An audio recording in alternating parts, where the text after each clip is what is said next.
నమస్కారం. తెలంగాణ రాజకీయ ముఖ చిత్రంపై ఇప్పుడు సరికొత్త చదరంగం మొదలైంది. ఎవరికి వారు తమదైన శైలిలో ప్రతివ్యూహాలతో పొలిటికల్ మైండ్ గేమ్ ఆడుతున్నారు. ఈ సరికొత్త రాజకీయ రగడకు ప్రధానంగా 2 సంఘటనలు కేంద్ర బిందువుగా మారాయి.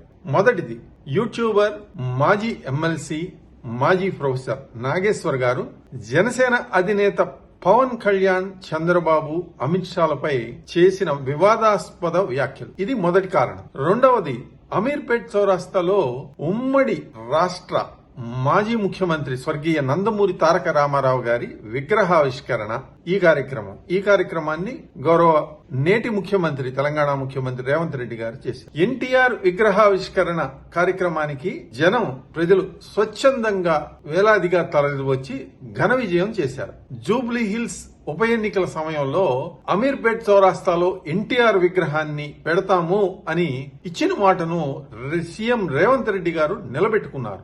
ఈ ఒక్క సంఘటనతో నందమూరి అభిమానులనే కాకుండా తెలంగాణ వ్యాప్తంగా ఉన్న తెలుగుదేశం కార్యకర్తలు, సానుభూతి పరుల మనసులను రేవంత్ రెడ్డి గారు దోచుకున్నారని చెప్పాలి. ఈ సంఘటన పట్ల జనసేన అభిమానులు సైతం రేవంత్ రెడ్డి గారి పట్ల సానుకూలతతో ఉన్నారు. మరోవైపు తెలంగాణలో స్థిరపడిన సీమాంధ్ర ఓటర్లు కూడా ప్రధాన ప్రతిపక్షమైన బీఆర్ఎస్ నేతృత్వంలో జరుగుతున్న వరుస కవ్వింపు చర్యలను చాలా నిశితంగా గమనిస్తున్నారని చెప్పాలి. అసలు ఈ కవ్వింపు చర్యల వెనుక ఉన్న రాజకీయ వ్యూహం ఏంటి? టీడీపీ, జనసేనలు తెలంగాణలో మళ్లీ యాక్టివ్ అయ్యేలా సవాళ్లు విసరటం వెనుకున్న అంతర్యం ఏమిటి? వీరి కోరిక ఒక్కటే, ఏపీలో కూటమి ప్రభుత్వాన్ని చిచ్చుబెట్టాలి, లేదా తెలంగాణలో తెలుగుదేశం, జనసేనలు తమ కార్యకలాపాలను మొదలెట్టేలా రెచ్చగొట్టాలి. ఇక్కడ మనకు ఒక సామెత గుర్తుకొస్తుంది. పిల్లి కళ్ళు మూసుకుని పాలు తాగుతూ లోకమంతా చీకటిగా ఉంది, తనను ఎవరు చూడటం లేదు అనుకుందట. అలాగే ఉంది ఇప్పుడు కొందరు విశ్లేషకులు, గులాబీ దళం పరిస్థితి. వీరు ఆడుతున్న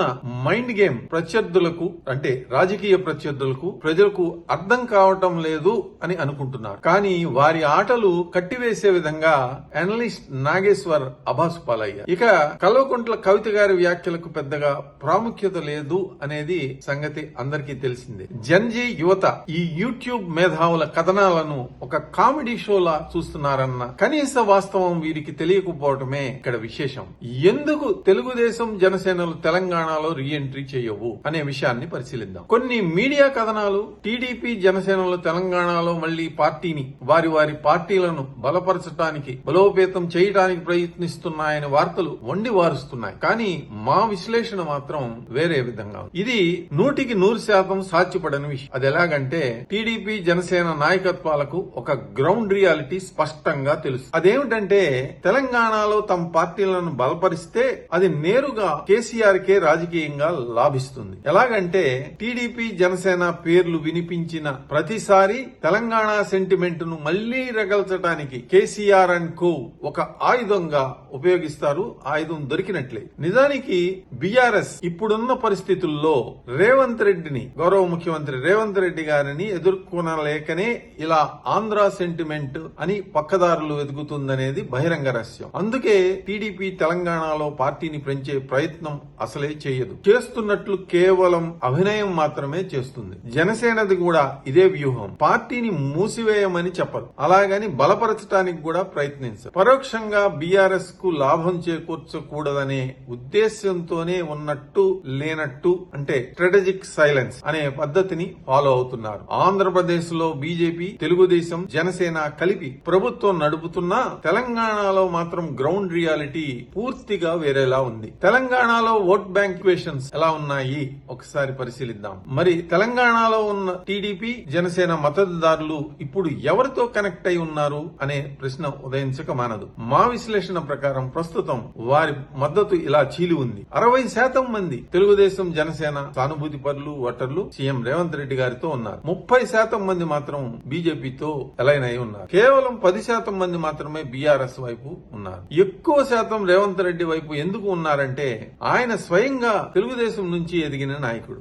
ఆయన దూకుడు నాయకత్వ శైలి తెలుగుదేశం, జనసేన మద్దతుదారులకు చాలా దగ్గరగా అనిపిస్తాయి.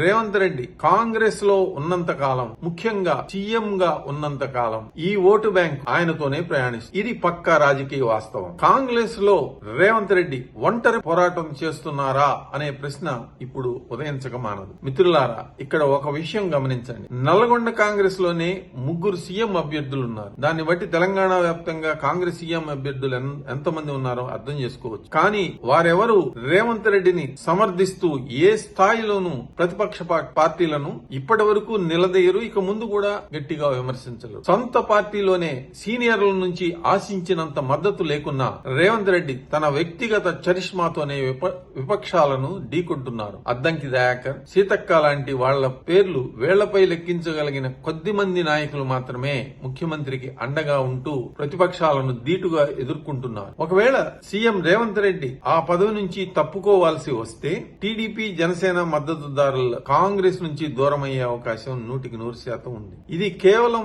ఎన్నికల అంచనా కాదు, ఖచ్చితమైన రాజకీయ ప్రవర్తనపై ఆధారపడ్డ వాస్తవ విశ్లేషణ. కొన్ని రాజకీయ వర్గాల్లో వినిపిస్తున్న ఆసక్తికరమైన చర్చ ఏమిటంటే, ఒకవేళ రేవంత్ రెడ్డి అంటే ఇప్పుడు కాంగ్రెస్ ముఖ్యమంత్రిగా ఉన్న సీఎం రేవంత్ రెడ్డి కాంగ్రెస్ లో కొనసాగలేని పరిస్థితి వస్తే ఆయన బీజేపీ వైపు వెళ్తే అవకాశాలు పరిశీలించవచ్చని, ఆయన వెళ్లే అవకాశాలు కూడా పరిశీలించవచ్చు అని అంటున్నారు. అలా జరిగితే 2028 తెలంగాణ శాసనసభ ఎన్నికల్లో బీజేపీ తరఫున ఆయనే సీఎం ముఖచిత్రంగా మారే అవకాశం ఉందని కొందరు రాజకీయ విశ్లేషకులు భావిస్తున్నారు. ఇక తెలుగుదేశం జనసేనలు తెలంగాణలో పునరుద్ధరణ చేస్తాయన్న ప్రచారం కేవలం పొలిటికల్ ఫిక్షన్ మాత్రమే. ప్రస్తుతం తెలంగాణలో ఉన్న సీమాంధ్రులు, టీడీపీ జనసేన అభిమానులు కొందరు పనిగట్టుకుని ఎంత రెచ్చగొడుతున్నా అత్యంత సంయమనం పాటిస్తున్నారు. మొత్తం మీద ఈ యూట్యూబర్లు తీసుకొద్దామనుకున్న విప్లవం ఎలా ముగిసిందంటే 3 వీడియోలు, 6 సవాళ్లు, 12 లైక్లు, 24 వ్యూస్ అన్నట్టుగా సాగింది. వివేకవంతులైన తెలంగాణ సమాజం ఈ ఎపిసోడ్ ను జర లైట్ తీసుకో అన్నా అని లైట్ తీసుకున్నారు. సెలవు మరి. మరిన్ని అప్డేట్స్ కోసం మా కాయ్ టీవీని సబ్స్క్రైబ్ చేసుకోండి. మా వీడియో కనుక మీకు నచ్చినట్లయితే లైక్ చేయండి, షేర్ చేయండి. మీ విలువైన అభిప్రాయాలను కామెంట్ బాక్స్లో తెలియజేయండి.